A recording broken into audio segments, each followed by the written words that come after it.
আসসালামু আলাইকুম কৃষিপ্রেমী ভাই ও বন্ধুরা, আশা করি সকলে ভালো আছেন।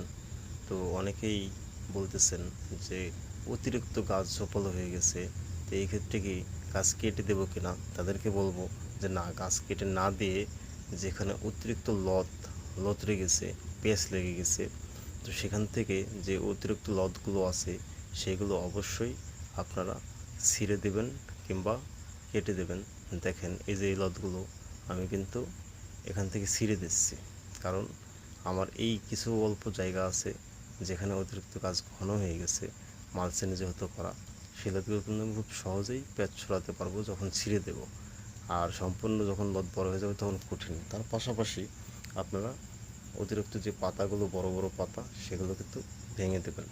আমার এই গাছের বয়স আজকে মোটামুটি 55 থেকে 57 দিন হয়তো বা হবে। তো এখানে আমি কিন্তু